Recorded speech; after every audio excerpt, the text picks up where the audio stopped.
Super Awkward Funcast. You're listening to the Super Awkward Funcast. Yeah. Lively v. Wayfarer parties. Where we left off was we were waiting for the MSJ. And then we were waiting for this hearing to happen, which had oral arguments. And then we were waiting for the unsealing of all this information. We haven't had anything happen after the hearing. The hearing was involving the MSJ and MSOP. Wait, no, MJOP. The motion for... No, MSOP. Motion for summary of... no, that can't be right. MSJ, motion for summary judgment, and the MJOP, motion on judgment of the pleadings. I think that's correct. And the spoliation sanctions from Lively. So that was, the first part was Wayfarer and then Lively. So we haven't gotten anything after that. I think they've done like a transcript or something, or they're working on it.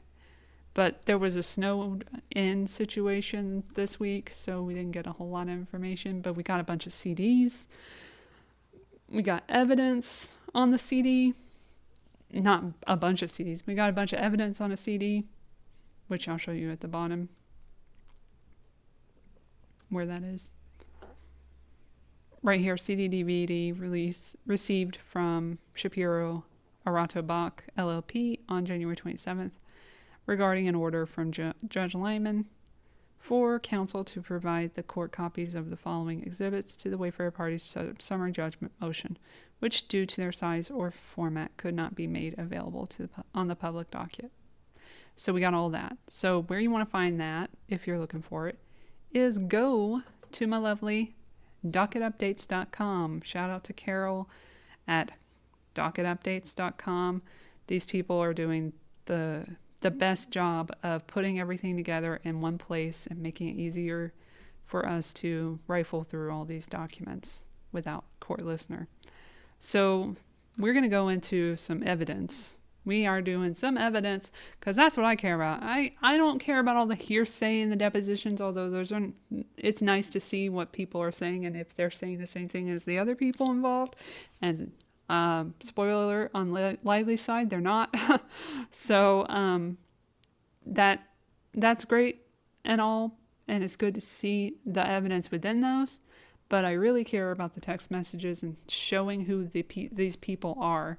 So this one is very interesting because this is from August 1st, 2020. Sorry, August 1st to the 20th, 2024, from the Van Zandt subpoena, which, do I have that? Did I go to that? I can't remember if I went to that.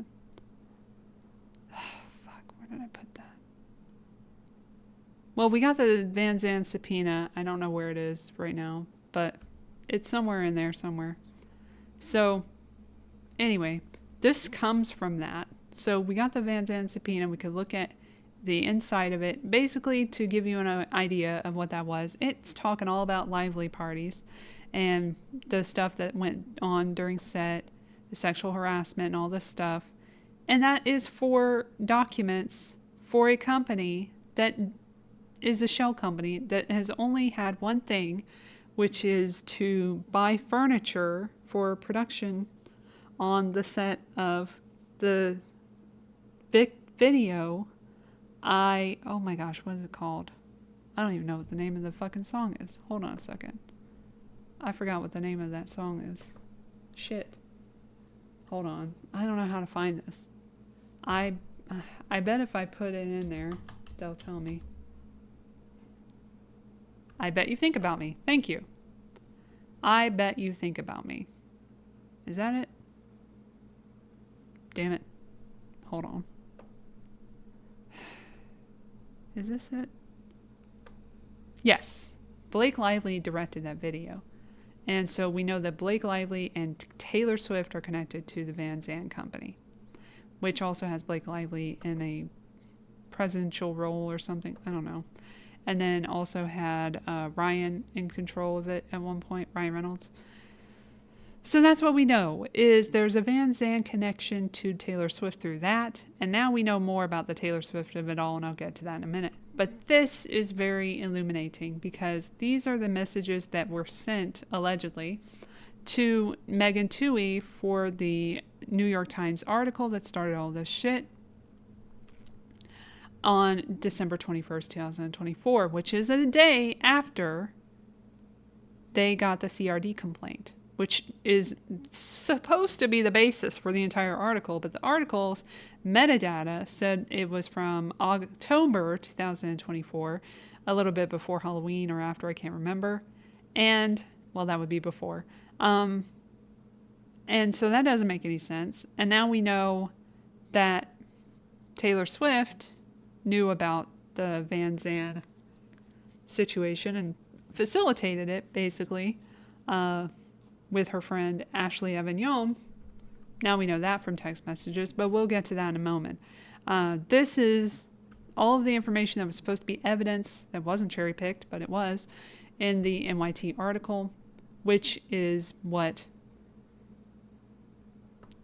is supposed to be the smear campaign, right? So let's look through it a little bit to the relevant information. There's 122 pages of this, so it's going to be really a lot. So basically it's the PR representatives talking to Justin Baldoni, and they used a lot of it as if it was having a smear campaign against Blake Lively, but that's actually not what's happening. And they even say it within these texts. So it's just showing a bunch of stuff and boosting a bunch of stuff that he thinks will help promote the film, which is out at this point. So let me get to the most relevant stuff. Katie Case is involved. She's kind of flipped against Melissa Nathan in her deposition and blamed her for everything. And Melissa Nathan is not clean because she's involved in this other case with Rebel Wilson that you might have heard of regarding the Deb movie and the Ghislaine Maxwell India thing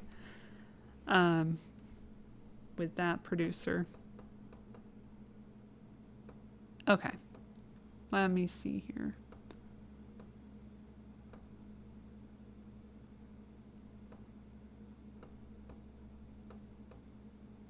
Just a bunch of stuff they're just trying to put out there. And then Bree from Tag PR, that's the PR company, she says, narrative is shifting online to pointing finger at Ryan being overly involved. Meaning Ryan shouldn't have been doing what he was doing on set and should basically have been minding his own business. And then Justin says, yes, but need to make sure that doesn't become a threat to them, as the unfollow situation is what everyone is pointing at. Seemingly, that something is much bigger under the surface, as why would they all unfollow? So he's like, don't, do anything crazy. They're unfollowing me. And that's enough to have people pointing fingers.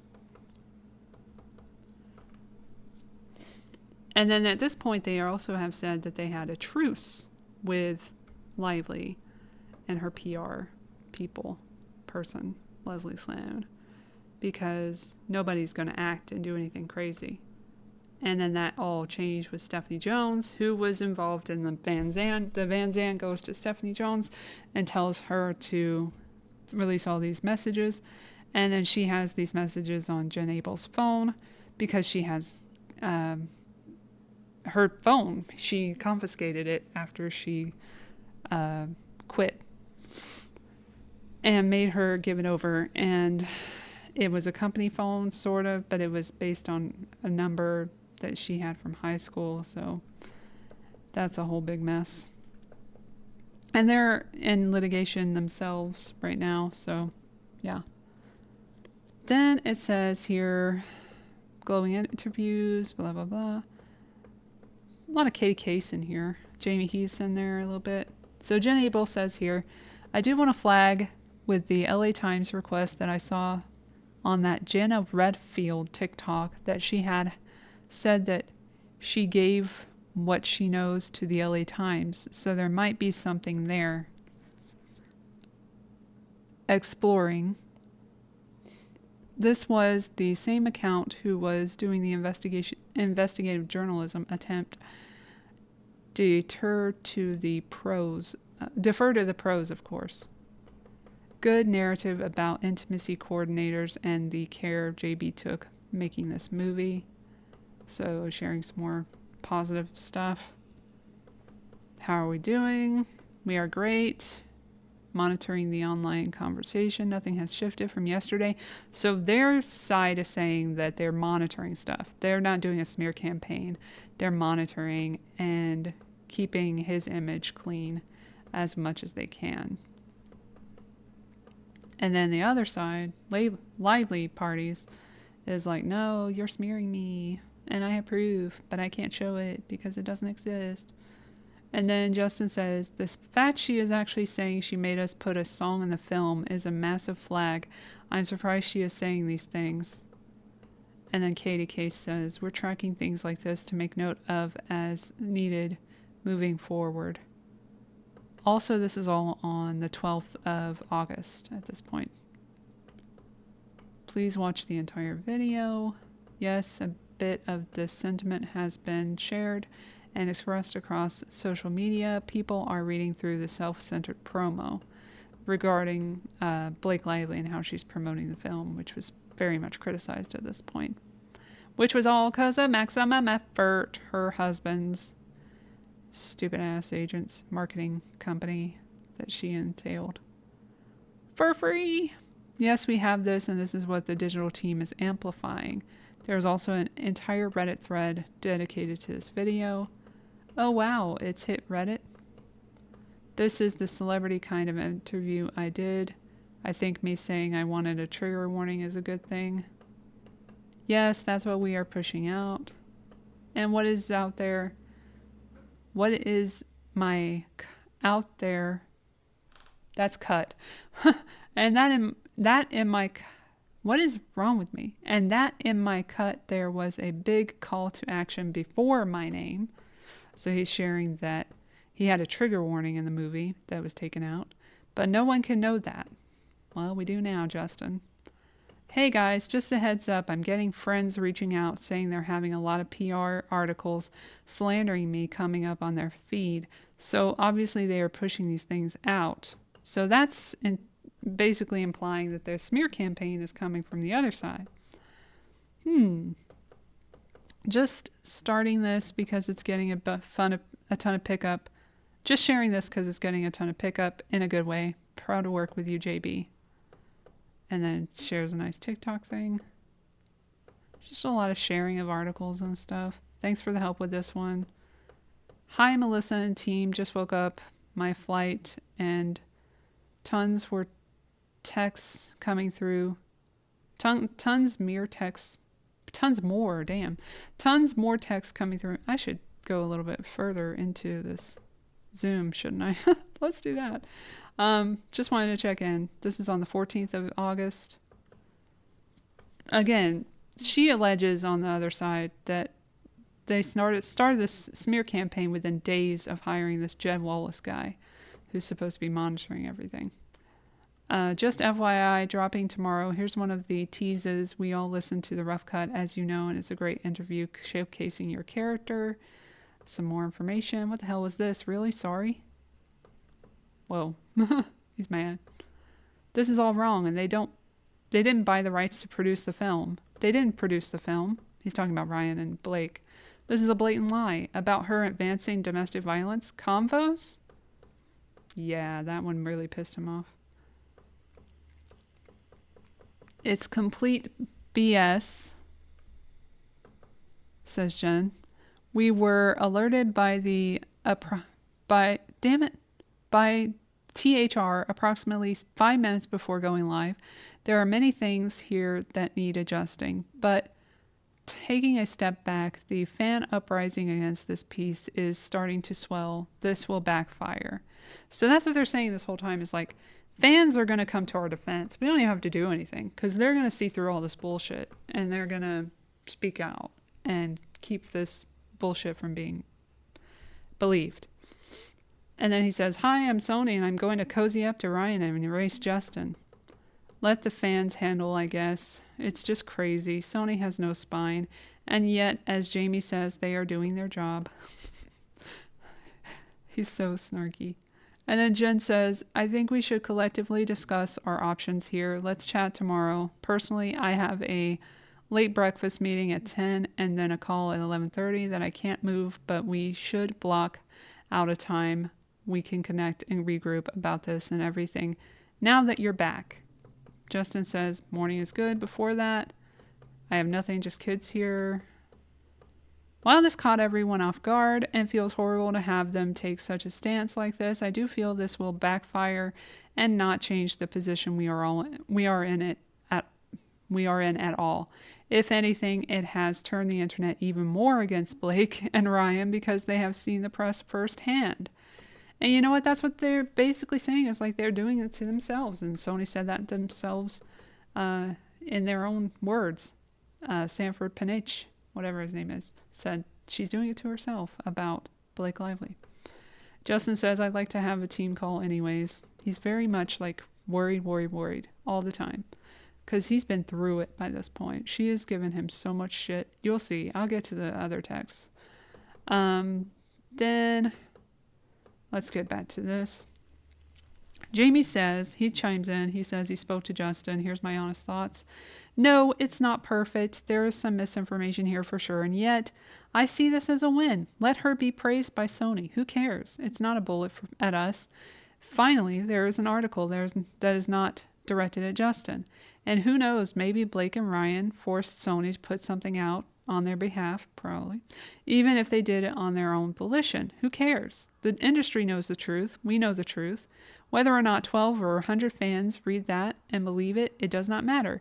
As I've said many times, Sony's job is to promote this movie and to make as much money as they can. That's the only reason why we partner with them.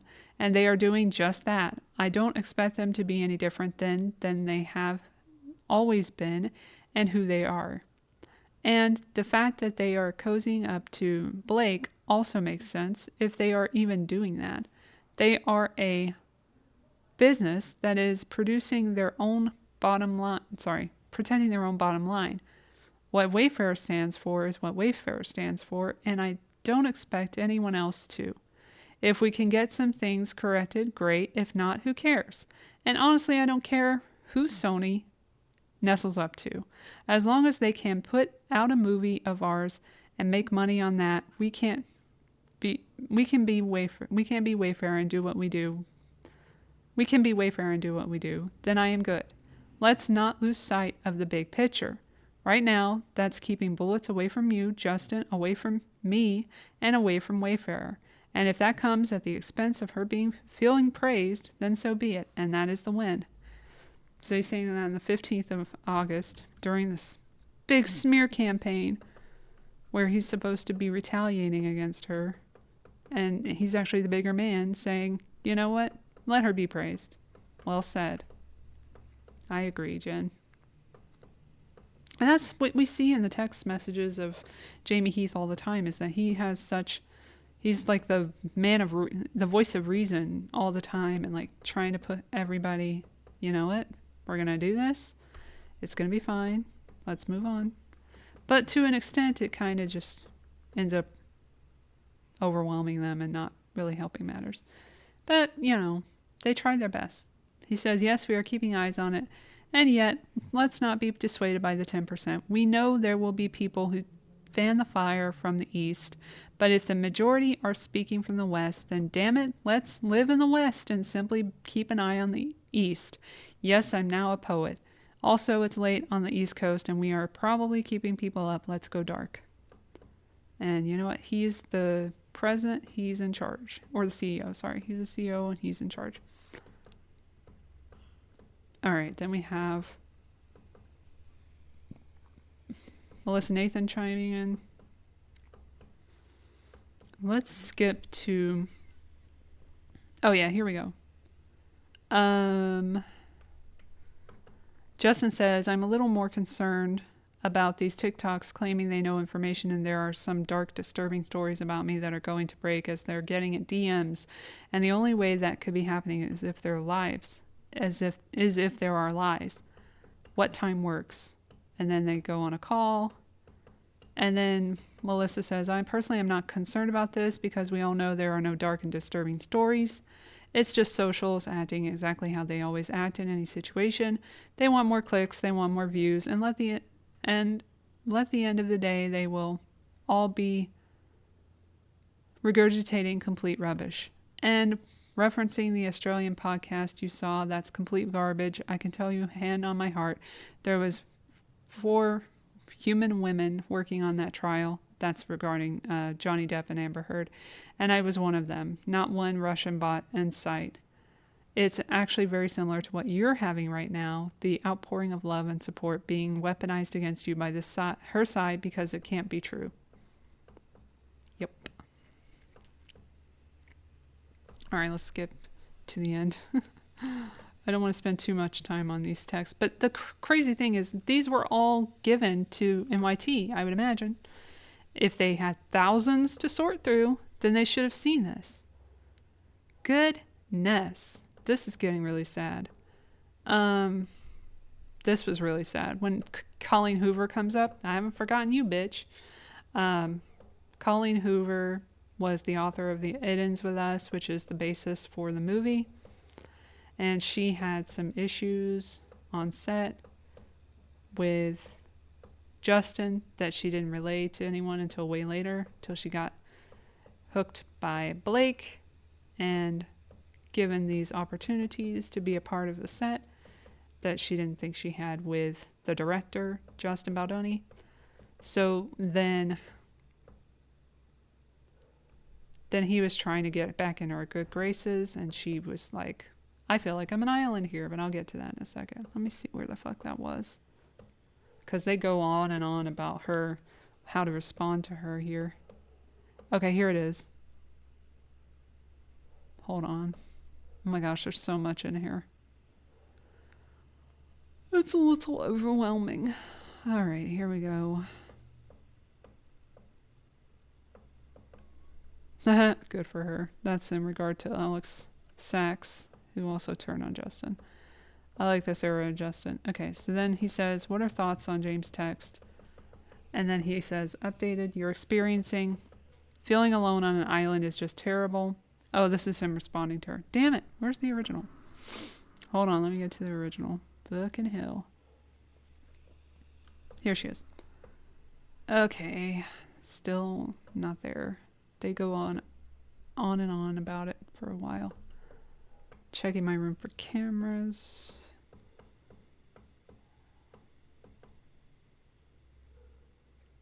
Oh my gosh, where the fuck is the original email? Hold on. Or text or whatever. Let me go back. I skipped it at some point. Dang it. The dog is dogging again. Alright, I'm gonna try here. Shit. I don't know. It was about being on an island, and then she was saying that I can summarize. He was annoyed by Blake and putting that into their creative conversations. Oh, here's something. In other news, Ryan unblocked me and Emily so he could spy on us. She had a feeling and checked, and she could see his name, and then I checked, and I could search him as well. I couldn't search him a week ago. That was from the 16th of August. Interesting, said Jen. Jamie, please put the text here and not email. You know what? I just don't know where the fuck that is, but it was basically saying how she felt betrayed by Justin and during the creative process of working together on the movie, and that he didn't let her in enough, and he was bellyaching about Blake and blamed her for this tattoo thing, and then that's going to be involved in this like response and everything. But Jamie said here, I am deeply sorry to hear about the pain you're experiencing. Feeling alone on an island is just terrible. I want you to know with all sincerity that my team hasn't engaged in anything that would harm you, and they have not contributed to any negative articles. My heart breaks when I think about the distance that has grown between us, especially when I've always valued our collaboration and friendship so deeply. Then he goes on, but that's the first draft, and then we get to back and forth.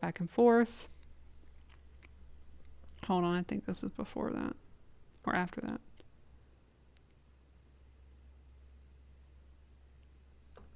Okay, made 2 quick changes. Jamie says, I'm deeply sorry to hear this. I want you to know with all sincerity that my team hasn't contributed to any negative articles. We would never go out of our way to harm you or anyone who is part of the film, which I hope is evident from every time I have spoken publicly. I've always valued your collaboration, your trust, and your friendship, and that hasn't changed. I know a lot has happened since we first worked on the script together, and it pains me to hear that this is how you feel.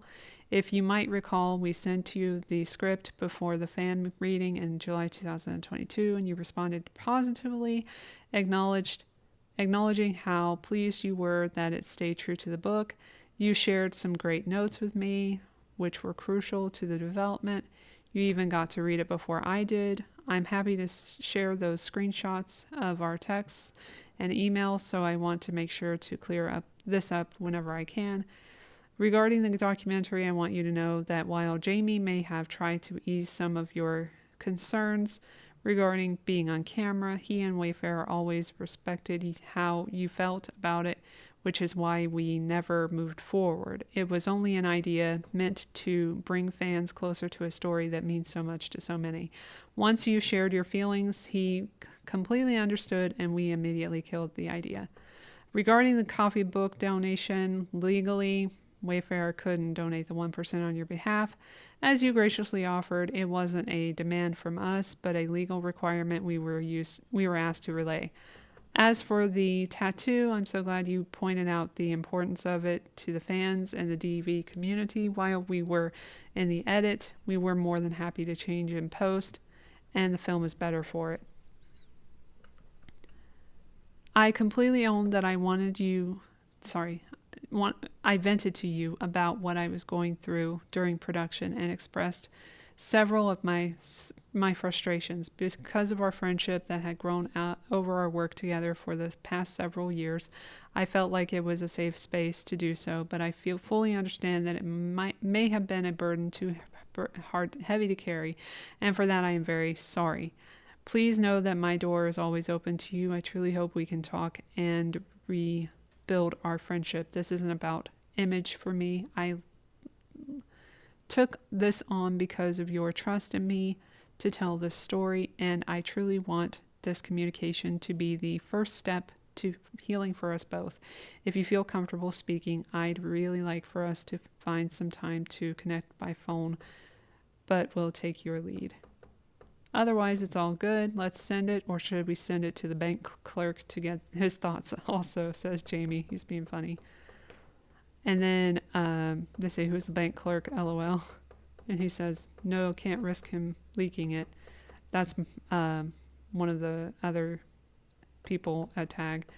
And then Jamie says, ha ha ha, reading now. Okay, you feel like I should say the last bit about talking on the phone, says Justin. Then Jennifer says, I added that because I felt that it was a genuine want to connect, that you would ask to speak on the phone. I don't think that would hurt if she's in a place that she wants to resolve things, and this was her way of reaching out. Then she would say yes. I think her response will be telling. Oh, and it is. And then they send it, and it ain't good. This is a good first step. Sure. Then this is what happens after that.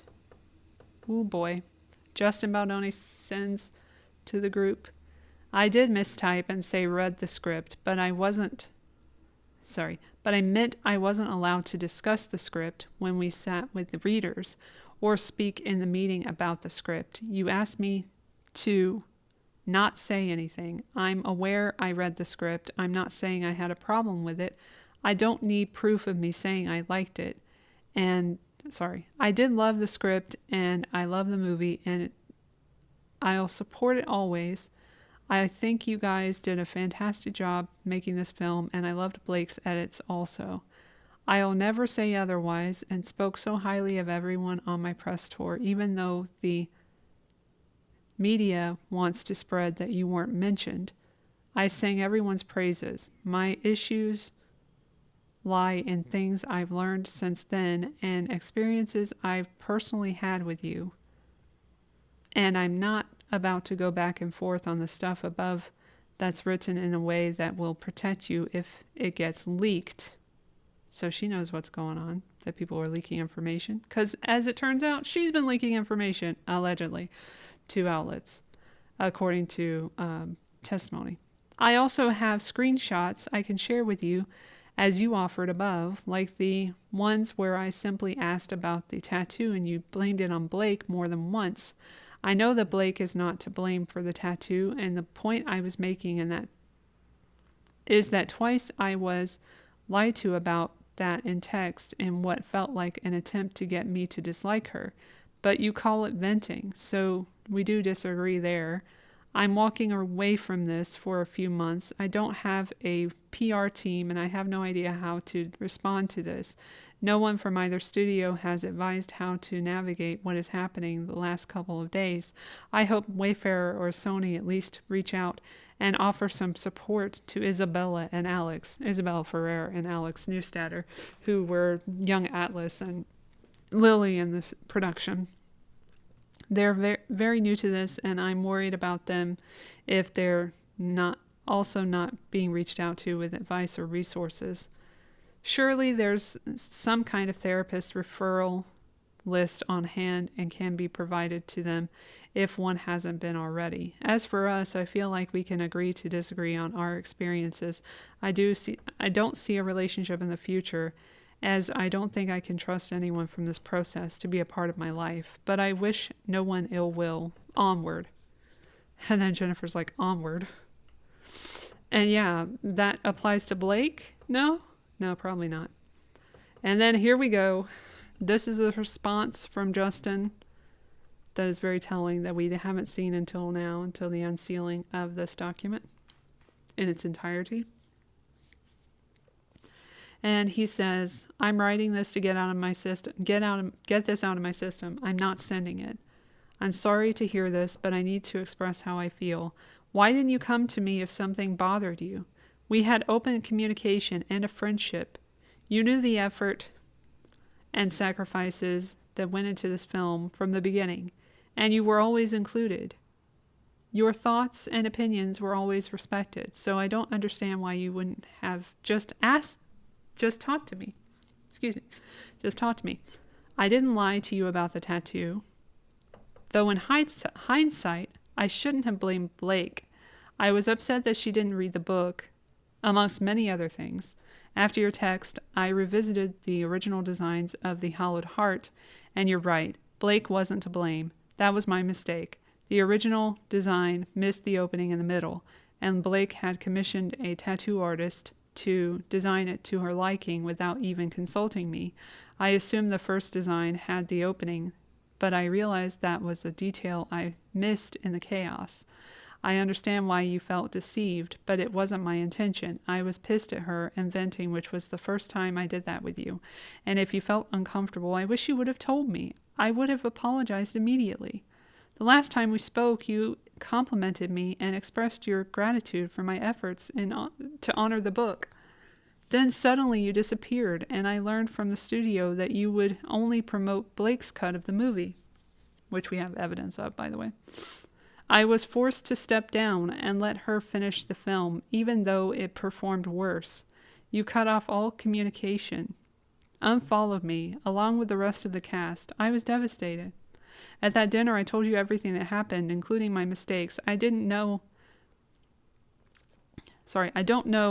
what was said behind the scenes, but this entire situation could have been avoided if we had communicated like mature adults. I have not engaged in any PR or to harm anyone. Instead, I was isolated excluded from the process, and treated like an outcast. I had to do all the press on my own and I wasn't even invited to my own premiere. When I did attend, I was relegated to a basement with my family and friends, separated from everyone else, and told to leave early and that we could not attend our own after party. I don't know what terrible things you heard about me that would be deserving of your actions, but all I can say is that what you all did was heartbreaking, and it has deeply affected my life and family. This wasn't just about the film, it was a betrayal of our friendship, and to be okay with Blake and Ryan run a smear campaign against me. That's where smear campaign comes from. And leak their grievances to the press after taking over the film and excluding me from the press and premiere when all of this should have just been handled like mature adults makes it even more heartbreaking. But yes, onward. This is from the 16th of August. Crazy. And then you get to see it a bunch of other times. And that's just for him to just get it out of his system, like he said. Like, he had to say that. And there's just nothing more in here that's really that illuminating or shocking. Yeah, it's just PR shit. It's boring. But she just thought she would make a whole case out of it. She sickens me. So let's go ahead and look at the timeline, because that's what's important. Because this is a long time coming for all this stuff. And it all starts in May to June 2020 when Liz Plank, who is part of the podcast Man Enough at this point, or not really yet, but she will be a part of the podcast Man Enough with Jamie Heath and Justin Baldoni, who are in this case. Let me check. I'm going to do a time check. Time check. 1:41. I'm sorry, we're going to keep going. Here we go. So, May to June 2020, Liz Plank creates a 1-month-long podcast called Heart Homework with 5 episodes. It is produced by Ashley Bearden, who co-produced Sisterhood of the Traveling Pants 2. What a coincidence. Liz has Justin on episode 4. June 2021. Liz Plank joins Justin Baldoni on his podcast called Man Enough. August 2021. Liz Plank appears on the Free Guy red carpet with Ryan Reynolds and Blake Lively individually. And we have images of that somewhere. She's in there somewhere.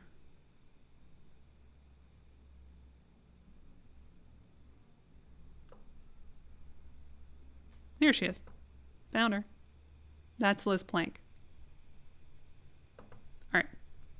Back to it. Okay. So, February 2022, Ryan sends out a tweet on X thanking Liz Plank for something. March 2022, Liz Plank appears on the red carpet with Blake Lively and Ryan Reynolds for the Adam Project.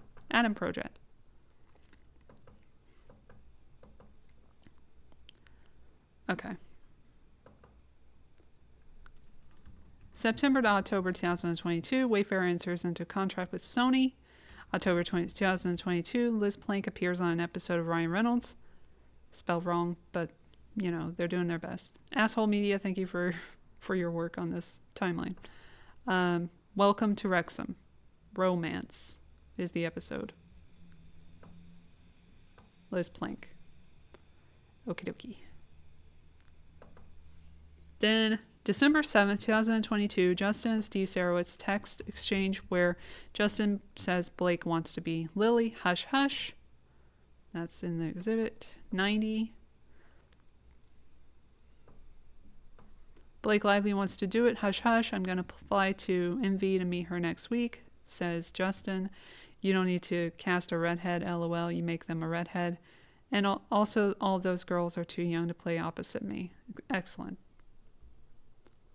So that's the first communique about that. Then December 8th, 2022, Justin and Greenberg, Danny Greenberg, his agent, text exchange where they discuss Blake being a potential cast choice. Danny Greenberg, how was your Netflix chat? Justin, it was good. It was obviously all about how much she wants it. It ends with us. What she should do is do a deal with Wayfarer Studios and me to produce female-driven movies or emotional and inspiring films. Danny says, good. Traded with her afterwards. And then Justin says, either way, it's good to have somebody. It's good to have something everybody wants. He says, for sure. He says, we sent the script to blah blah for the role of Atlas. If you could help push that through. I'm also excited about Blake. I'm leaning into her. And then he said, at the moment it is looking like WME people in this cast. And he says, great, on it. Because that's who his agent is at this point. And then December 8th, 2022, foreshadowing text exchange between Justin and Greenberg. Okay, that's the same thing. Sorry. December 9th, 2022, Justin and Jamie text exchange where Justin innocently corrects Jamie that Blake is not a movie star, just really famous. Oh yeah, that's from the unsealed documents for sure. And he says, if we get Blake on this movie, holy shit, you would be directing and starring in a movie with one of the biggest female stars and one of the biggest film companies as a partner. Holy shit. With one of the biggest books. Holy shit. This put you in a different stratosphere. And then Justin says, okay, I hear you, but she's not one of the biggest movie stars. But she's super famous, LOL. And yes, I accept. And then Jamie says, yep, but that's why I said female star and not movie star. My son's girlfriend was over last night and she heard me talking about Blake and she said, OMG, I love her so much. She's a black 20-year-old. Actually, we saw this way earlier in the case. He says, everyone loves her. It's pretty wild. Did you call my pops? That would be Sam Baldoni, by the way. What's your ETA? Blah, blah, blah. Then December 16, 2022, Wayfarer sends out email that the movie will be moved to New York to accommodate Blake Lively. The beginning of the end. The beginning of her taking over the movie. That's with Warren Zavala, her agent. And then December 17, 2022, email stating that Blake won't sign on to the movie unless they push the start date for filming back. Already having problems. Let's see what that looks like. Thank you for sending along the offer. Jamie and I spoke yesterday. If those dates aren't flexible, I do think you need to find another actress. We are supportive of that window being the start date, but we aren't willing to lose Proxy, which she ended up not doing, which she's already committed to and already has a deal. We are hoping that both films can work it out between each other and both can occur between 4/1 and 6/20 in New Jersey and or NYC. It's incumbent upon Sony and Wayfarer to make inroads with Aaron Ryder and Glenn Basner about the flexibility of their picture. Maybe it's best we table the negotiation until we have greater clarity as to whether or not there is a negotiation to be had. Hope it all works. And it did. Zavala lets Wayfarer know that Blake Lively will accept nothing less than an executive producer credit. Interesting. Fantastic job. Everyone is right. Happy New Year. Cheers to the adventure and all of you. Off we go. We're good on the financial terms for Blake. She's excited to do the film no earlier than May 18th and in New York. We can sort through a straight to streaming premium and the other particular when the attorneys get back on Tuesday. She'll accept the no less than EP credit in terms of producing, but let's continue the convo next week. And then January 23rd, 2023, Justin and Saladino, Blake's weight trainer, text exchange where instructions are made. Just January 30th, 2023, February, Paul Feig appears on Man Enough. Oh, Feb. I don't know what Feb means, but okay. Paul Feig appears on Man Enough podcast, and that's a very illuminating episode because he's actually telling Justin to let her do what she wants to do, basically. Let me find that part. Hold on. Do. Here we go. Have no confidence because I love that so much. I love it. That's you, bro. I love that. Yeah, well, you have to go into it going, I can do this, but then when you get in there, I don't know if I'm right about all this stuff. So other people, what's your input? Blake. I'm open to what you want to do. I hate, especially writer-directors do this all the time, where it's like, I spent 2-3 years writing the script. You're going to say those lines exactly the way I wrote them, blah, blah, blah. And it's like, well, yeah, you're not straight Shakespeare, so yeah, let's do it your way. And then if the actor wants to give it a try another way, let them try it and blah, blah, blah, because if you don't shoot it, then you don't have it. Or maybe that person was right. Confident enough to have no confidence. Love that. That hits deep, and I resonate so much with that. We might put that on a t-shirt. I like it. So, yeah. That's already like planting the seed that Blake is going to be in charge of shit, and you got to deal with that. And remember that she had worked with Paul Feig on Simple Favor by this point, and then she worked on another Simple Favor, and some crazy shit happened on there, but we're not going to get into that. Then, okay, January 24th, 2023. It's not in here because this is just the text. But in December 2022, when she's offered the role in person and they talk in person, Justin and her, that's the conversation that leads to a discussion of circumcision, which she is so upset about now in retrospect, but had probably started the conversation about that, and it was about her son getting circumcised, if she wanted her son to get circumcised, and he said that he was circumcised, and she acted like that was the end of the world, and then she ended up working for him. So, okay, sure, whatever. Anyway, Justin and Blake text exchange where Blake begins inserting her own core team into the crew. And this one should be from the new batch. I haven't even read this. Or maybe I have, I don't know. No, I haven't. Hair department head, who I can vouch for 100%. She shows their res. And then she says Jersey based. He gives hearts, sending it off. She says, and you got the makeup department head one from last week else. Also right. Making sure it wasn't buried in voice memos. He says, hey, just FYI, so you're in the loop. It's double what's in budget, and budget has been steadily climbing. We are discussing. Stop making me pay more for this movie, he says. I think I'll just pay the difference if he likes it. And then she said I would chip in if we get blah blah. And that next level's our film. He says, thanks for even suggesting him. Then she says, let's see. This is all part of her taking over the movie, by the way. She's trying to put her people in who will vouch for her, who are paid by her. She's so smart. I have to give her credit. She's smart. Or Ryan's smart. Whoever came up with this was smart. Except it didn't work. Sorry. They were smarter. More stuff. Fantastic. Thank you, Blake. So helpful to go through the agent and then have your relationship. I really appreciate the effort and time you are putting into collab. Really grateful to have you on board. Be getting to know you and get to work with you. Ugh. Also, the indecision for the sake of unity is that Colleen is making a video today, and she will put it out 5 to 10 minutes before the official Deadline article goes out, probably tomorrow.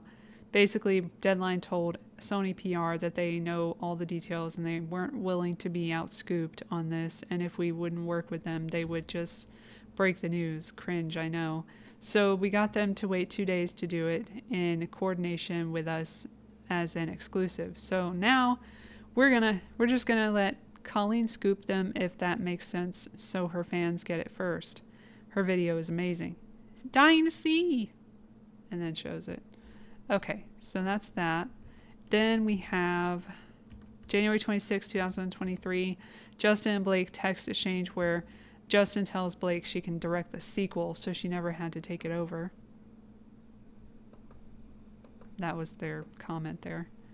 Let's see.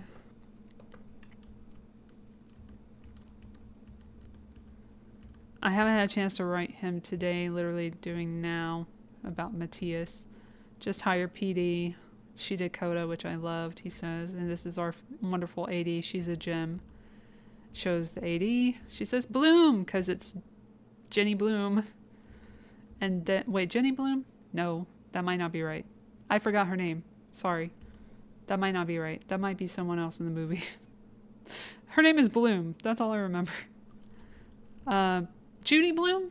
No, that's a fucking book author person. I don't remember. Never mind. Let's move on. Then he says, no worries. You're a little busy and not sleeping. Thank you. And then, have you seen this, by the way? Just found it and kids are using it. So sweet. Shares something. She says, no, this is just showing their friendship. Like, she's really love bombing him and trying to get him to be friends for a long time. Talking about family and stuff. Blah, blah, blah. Let me see where this says the thing.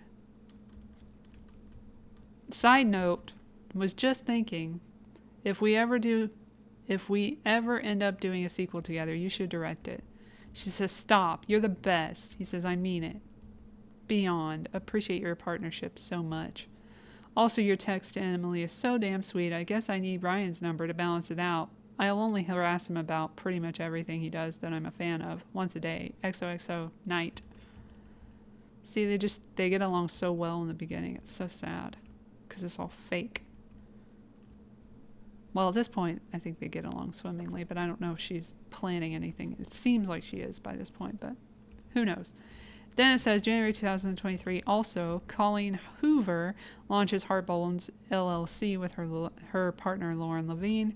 Then February 9, 2023, Justin and Blake text exchange where they discuss her onboard negotiations, which scared him, and the word leverage is used several times, because that's what she's doing. But he doesn't want to believe it. So this is, I realized it was terrifying once I was already in. Sorry, always gotta lead with the headline. So sorry you guys are sick. The kids too. Just me, Emily having a tough period, TMI, and kids can't go to school because I'm sick. Yay. Also, our nanny is on standby. Do you want to meet her? Be back soon. She says hot water bottles help her, not you. They are comforting emotionally and help pain a little. She says, thank you so much for your note. Always so thoughtful and appreciated. Sorry in 4 whole minutes I wasn't able to communicate my intentions. Maybe it should be 9 minutes next time. This is after the voice memo that she sends. This is the weirdest fucking shit. Hold on, let's go to it. Fuck it, we got time. I'm gonna make time. I'll make time. Time is on my side. Let's do YouTube. Yep. And then we'll do... You guys have to hear this. This is crazy if you haven't heard it. Here we go. All right, page 6. I'll go here. I hope you're so well. Just wanted to connect, just to put something on your radar. So between us, like this is so premature for me to even share this with you. All good stuff. Headline is great stuff. Just read it, because like you don't want to listen to the whole thing like in the normal speed.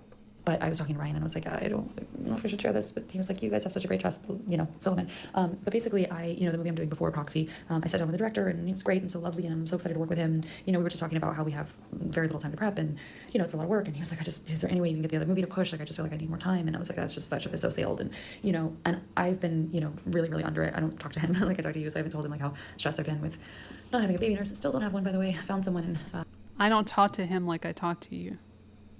Let's go back to that. Let's really live in that. Not having a baby nurse. I still don't have one, by the way. I found someone and she's only available for like 5 days. But anyway, still don't have a baby nurse. Just the idea of going back to work right away. And also the idea of like, prepping for our movie and like wanting to work out every day and all that, but yet being on set all day every day. I'm like, what have I done? Sorry, like the only reason that I'm doing Proxy before is because I... Hold on. Let's go back. Not having a baby nurse. I still don't have one, by the way. I found someone and she's only available for like 5 days. But really under it. I don't talk to him like I talk to you, so I haven't told him like how stressed I've been with not having a baby nurse. Still don't have one, by the way. I found someone and she was only available for like 5 days. But anyway, still don't have a baby nurse. Just the idea of going back to work right away. And also the idea of like, you know, prepping for our movie and like wanting to work out every day and all that, but yet being on set all day every day. I'm like, what have I done? Like the only reason that I'm doing proxy before is because I gave them my word and I wouldn't go back on that and felt like I had to make it work. But like having a week off in between, it's just a lot. It's a lot. And the closer the reality gets, the more I'm just like panicking about that because I'd really like to just focus on our movie. So anyway, when I saw that he was asking for more time, I was just like, I have a crazy idea, but like, what if we went in September? Like I'll do this movie with you, but like I just feel like I need more time before I go back to work, and I need more, like, you know, shooting in April, shooting in March is just too soon after having a baby and not sleeping, wanting to be in my best shape and all that. So anyway, I'm trying to work on that, and I think that's a possibility. So I just wanted to let you know that, like, in case you wanted to go a couple weeks earlier, you're welcome to. And obviously there's selfish reasons I'm telling you this. Like, I know that our schedules are scheduled. I'm not trying to move anything. But like, if by chance you're like, oh my God, if I could go 2 weeks earlier, that would actually be great, then amazing. And if it is what it is, then it is what it is. But selfishly, what I would love about that is that, you know, Ryan and I have also been really stressed about spending a month apart. And, you know, I just, so none of it's your problem. That's why I'm talking to you as a friend at this point more than anything. But the idea of spending all of June apart is just a lot. And the most we've ever done is less than 2 weeks. So our girls got out of school, I think I mentioned to you, on June 16th. We were going to originally go to London June 17th. But now I think with our schedule, we're not done until like June 29th or so. So, you know, selfishly, if we could go a couple weeks earlier, we could stick to our original plan and leave for London right after the girls get out of school, which would be amazing. And maybe that's like nicer for you, or maybe you're like, why are you saying this? This is like horrifying that you're mentioning us starting 2 weeks earlier. But anyway, I just wanted to mention it. But I just, you know, having until the beginning of May is really important to me because I don't feel like I could pull it off any sooner than that. And I was really stressed. So I think that I can gracefully make this shift happen because our director feels aligned with it. It's something that I could have done selfishly, but anyway, I told you in 4 minutes what I could have told you in 30 seconds, but please, again, keep this between us because as of now, this movie's still shooting in 6 weeks, 5 weeks, whenever it is. I think it's 6 weeks. So nothing has changed, but I just sort of wanted to get your temperature on all that. Okay, cool. So nice talking to you. Not talking to you. This is so sad. This is my social interaction these days, just talking into voice memos. Okay, I hope you're well. Send my love to your family who don't know me. Take care, bye. If only they kept not knowing you. Anyway. So yeah, that's what happened there. Oh crap. Okay, I have to click on it again, don't I? Okay, that's fine. Let's go back. Okay. Shit. Hold on.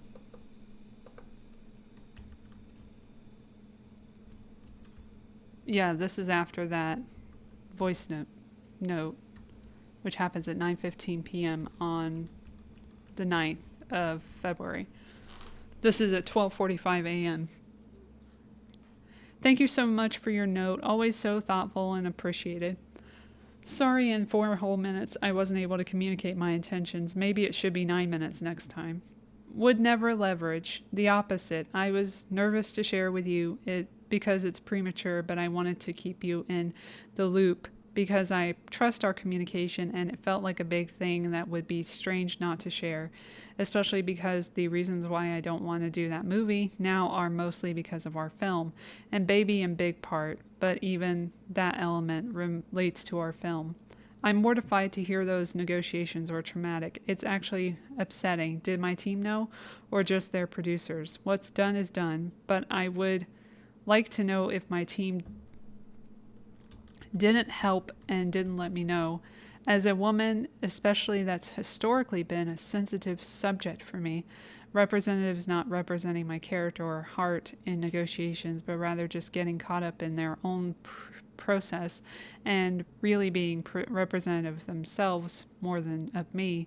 I know everyone wanted to make it work, so all good intentions, which I so appreciate, but at minimum I want to be able to thank everyone who put the care into making it work when it was tough. I look forward to meeting Jamie, spelling, and thanking him for everything he's put in so far and will put in. As for our schedule, yes, agree that movie has to officially move first.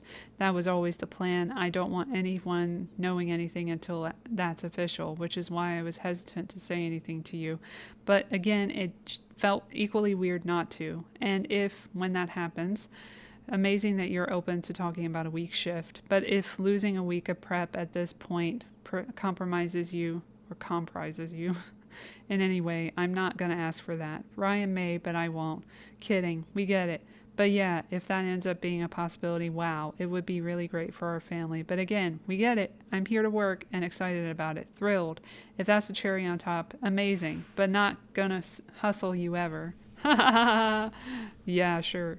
Hope you feel better soon. You don't sound that sick, so you better be babying Emily. Rough periods are extremely underrated on the sickness scale. They can be brutal. XX. And then Justin responds at 1:26 a.m. No, I never thought your intentions were to leverage, boy. And I'm so happy you shared with me early because it gives me time to figure it all out in the event it happens. I hope in my messy voicemail I didn't make you feel that I thought you were trying to leverage or hustle. Oh no, even though we don't know each other that well, I know your heart. I never think that. Don't worry about what went down in negotiation. It's all this power-hungry, self-preserving business, and it's nobody's fault. And it didn't reflect badly on you, but happy to share at some point. It's just a lot of little things that add up, and we just wanted to make everything work because you were my Lily, and I would have stopped at nothing to make it happen. And you will meet Jamie with Y. He is producing with Alex. You will love him. He runs my company and co-hosts the podcast with me and Liz. As soon as you make your decision, let me know and we will figure it all out together. As a team, I'm so happy you shared and included me. Hope my little bit can help you make the best choice for the family.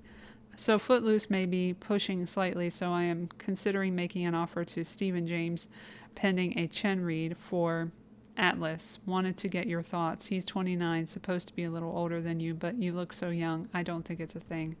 She says, yes, he's genius, and I am officially free a week earlier. And then she says, your friendship support helped me with that also, so thank you. Not holding to anything professionally, just thank you for the friendship side in the meantime. For real, I was worried about you. That's so much to hold. I'm really happy for you. I bet you feel 1,000 pounds lighter. She says, only 20 to go. She says, I really, really do. He disliked only 20 to go. And then more emojis. Yeah. So they're all happy-go-lucky now, having a good time. Then February 16th, 2023, Justin and Blake text exchange where Blake asks to do body scenes at the end. So she's already putting that out there. She's like, I got to get into shape, blah, blah, blah. February 17th, 2023, Warren Zavala, Justin Stone, and Blake text exchange where she begins manipulating them to ensure the body scenes are moved. It's February 19th, 2023, Justin sends a group email proving he is man enough to apologize when he feels he has hurt someone. Let's see that. I don't remember that one.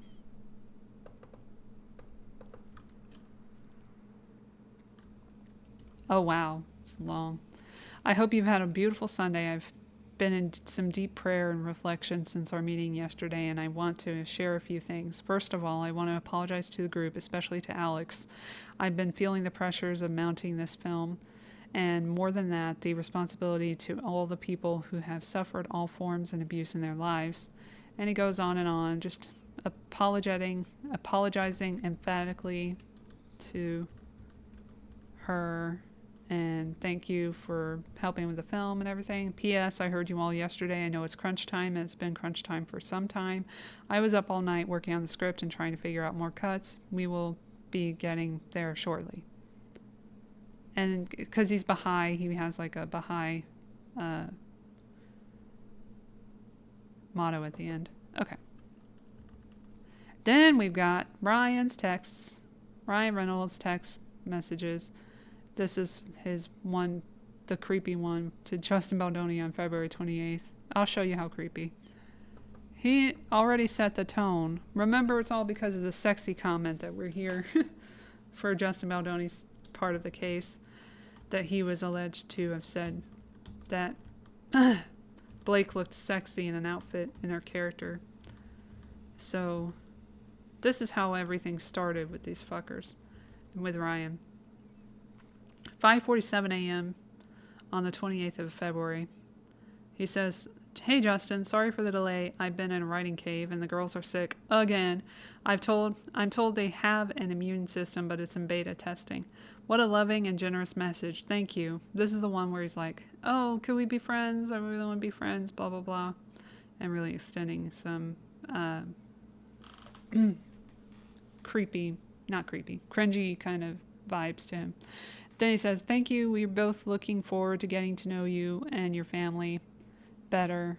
We're also big fans over here since before we met and more so after. You've been a wonderful collaborator with B, and that means a great deal to both of us. Being a stand-up person is everything, and you've been just that since day one. Thank you. You've hit the jackpot with B. She literally passes on every film and every filmmaker all the time. Does she? Damages.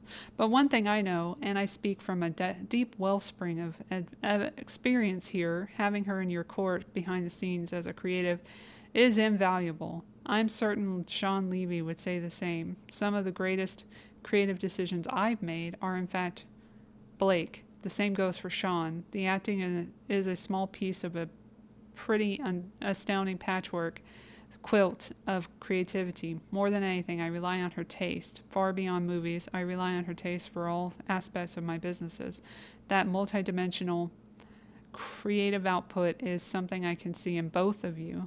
I'm excited for you to work together. I'm excited for Blake to crack open her creative piggy bank with someone as dynamic as you. This is going to be incredible. And thank you for understanding what it means to me personally to have my family reunited as soon as possible. Nothing means more to me. Nothing means more to her either. I can promise you, we are hardwired for keeping our family together. It's how to win us and also how to kill us when we can't. We never split up, ever. It was a huge thing for us on this film. I tried to push our start date, but Marvel booked studios last July, and Hugh's timing was locked. I've been frantically smashing out my third pass of the script to address structural changes, but mostly to get our budget down and shorten the shoot so I can fly back with the girls when school starts. We see and appreciate that you have already moved significantly to make it work with her schedule because of the film she'd already committed to, which thankfully she was able to gracefully punt. She tried before but didn't share how hard. All this to say, I'd have your line producer's face tattooed to my perineum if he, she, they can figure out how to start 2 weeks earlier. Completely understand how big of an ask that is, but the perineum is one of the most nervy parts of the human body to expose to trauma. So, looking forward to seeing you, and thank you again for all you're doing. I happen to adore you, Justin. XO. Okay, Gossip Girl. Then it says, March 13th, 2023, Justin and Blake discuss casting of Atlas and miscellaneous talk. They want a black actor, or he wants a black actor, possibly. And she's like, okay, sure. But then they don't go with one eventually. Don't know what happened there. March 22nd, 2023, Justin and Blake text exchange about someone from Gossip Girl, possibly Penn Badgley. Interesting. Let me see if I've even seen this.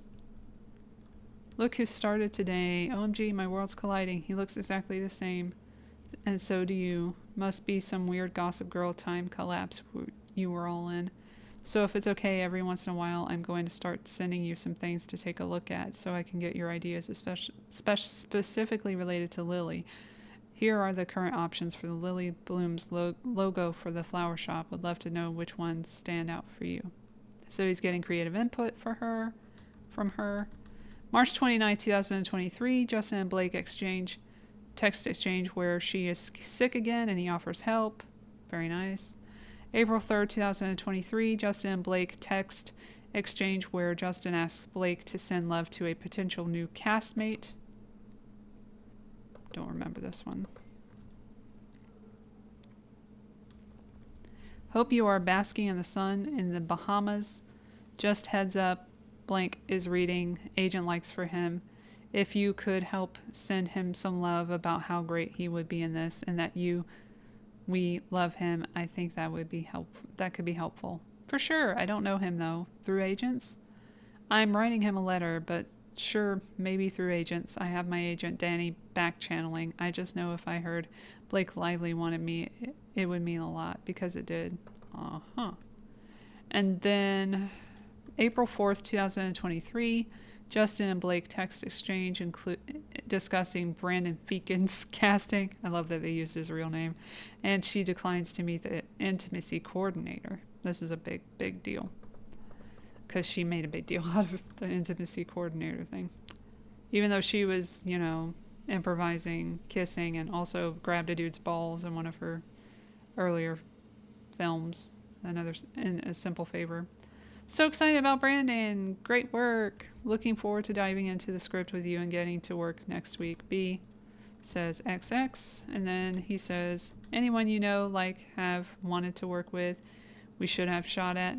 Manager said not for her. From this list, blah, blah, blah. Casting. And yeah, there you go. More casting stuff. So then they work very well together and everything. Oh, wait, the intimacy coordinator isn't there. Let's find that. Hold on. Where's that? Oh, it's here. Can meet her when we start. Thank you, though. Because I don't have IG, can you text me the ones you like? Blah, blah, blah. So, yeah, he does introduce her.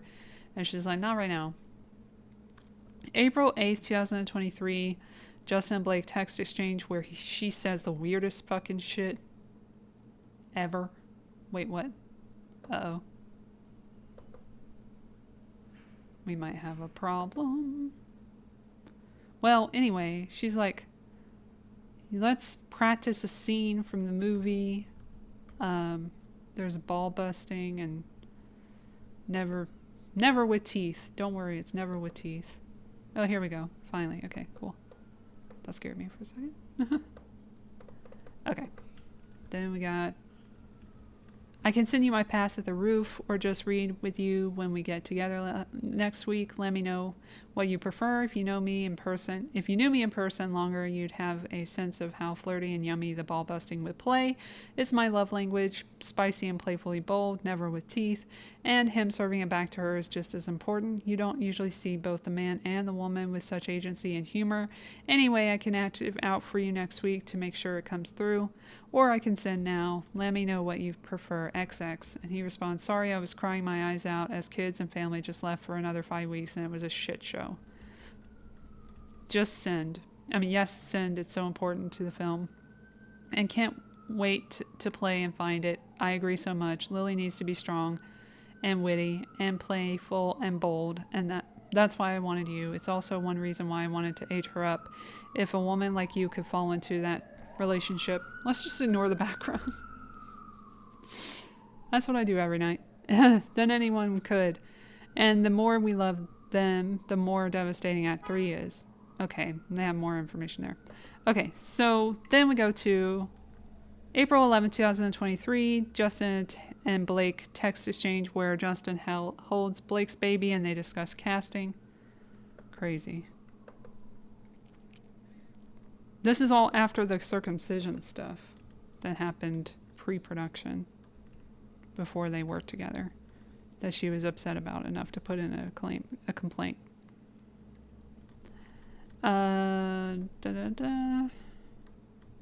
Thank you for letting me hold your baby. Made my day. Can I connect you with Alex directly? Of course. Thank you for wanting to. You gotta send me the photos. So she's all nice and stuff there. Then, same day. Crazy. April 12th, 2023. Oh no, the next day. Taylor Swift and Blake text exchange where Taylor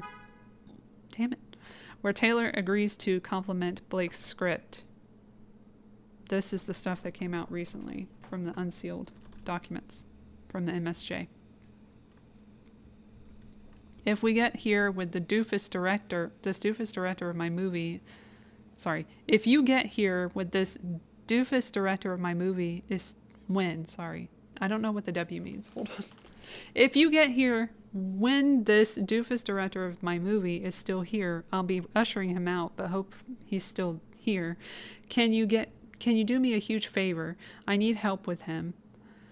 Can you tell him you're excited for the movie, that you read the book, but what you're freaking out over is the pages I sent you? What a magnetic scene that is, or whatever descriptives you're comfortable with. I'll send you the scene. You don't have to read, of course. It's a quick read. He's a clown and thinks he's a writer now and got this rewrite and told me he appreciates my passion. That's it. So having the greatest living storyteller unknowingly echo to him how much you love what we're doing, giving him credit as if he wrote them with me, will go such a long way. You dug a movie out of a grave once already for me. And then she says, I'll do anything for you. I love you, thank you. Text me when you're on your way. I'll have Molly meet you in security and garage. Headed your way. I'm on your street. Sophia headed down now. They're so gross. Ugh. Then, April 12th, 2023, Taylor Swift and Blake Lively text exchange where they discuss how they deceived Justin. And this is like the smoking gun shit with this bitch. Because nothing has, other than obviously the initial circumcision conversation. Oh shit. Oh no.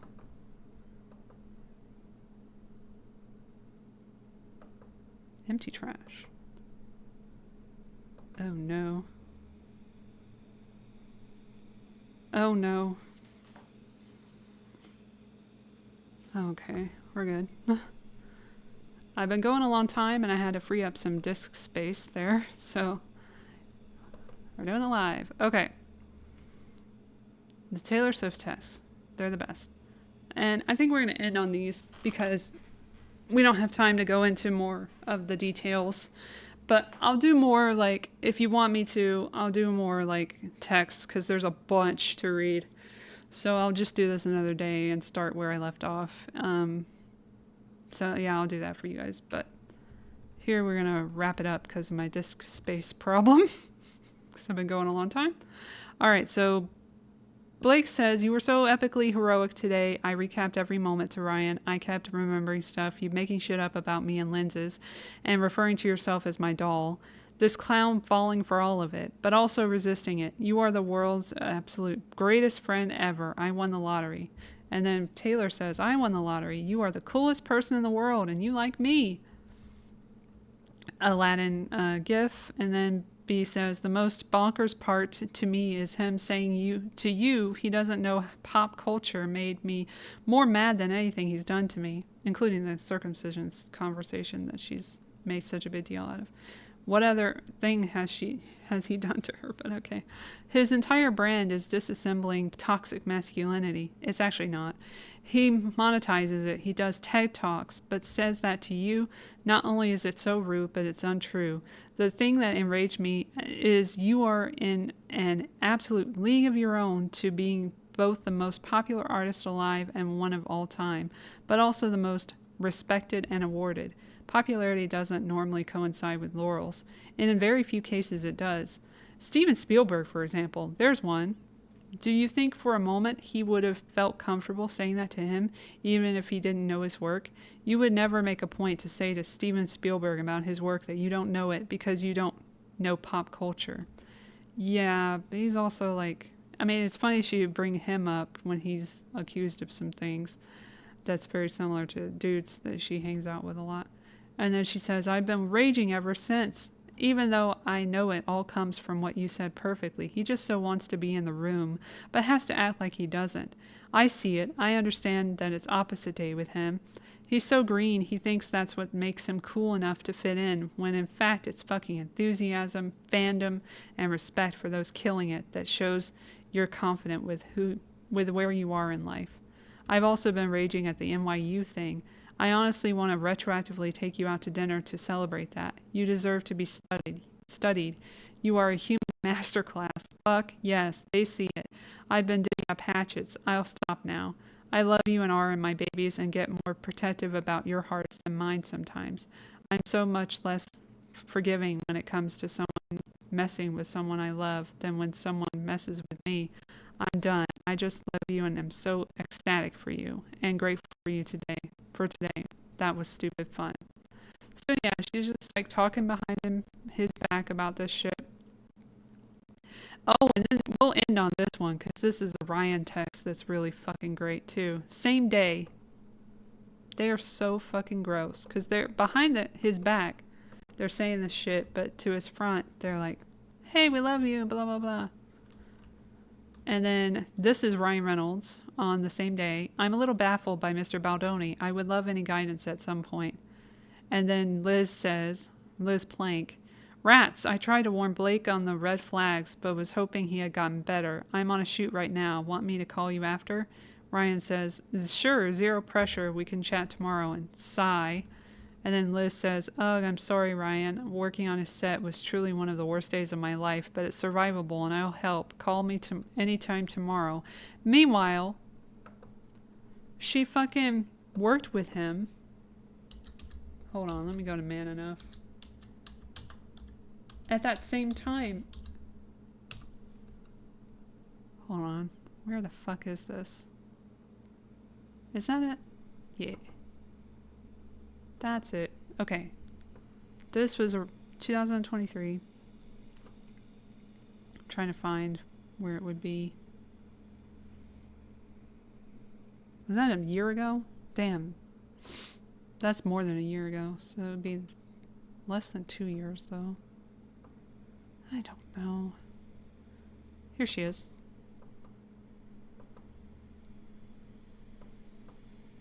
This is from... Okay, that's December 11th. As late as December 11th, 2023. And this is 2023. So that's like later in the year that she's still on the podcast. She's like, that's the worst time of my life being on the show. You're still on it, you stupid bitch. Anyway, yeah, we're going to end right there. What else do we have? Oh my gosh, there's so much. Yeah, so watch No Other Choice when you get the chance, I guess. And I hope you guys have a great and safe February because it's getting crazy out there. So just stay inside as much as possible. I don't know. COVID, I guess. No. But thanks for watching. I'm going to split them up so you guys don't have to hear me for over 2 hours if you don't want to. You can also, check out the sources. Do your own research, as they say. Don't take my word for anything. Use your own brain. I encourage that. Critical thinking. It's very important, especially with AI around. So yeah, the next episode, February, we'll see how things are. See if things let up at all. And yeah, shout out to Elon again, who's in the Epstein files again. And Kimball, his human trafficking, allegedly, brother. So that's crazy. A very Hunter Biden-esque of him, but okay. Yeah, so 2.5 hours. I think we got a lot covered. And yeah, this is the case that keeps on giving every day. I'm going to do more about it, even if you don't want it. I'll put it separate or something. But yeah, thanks for listening and watching. And follow the show. And like and subscribe. I never say that. And go to my Twitter at Elle Latham and like stuff there. And retweet shit if you want.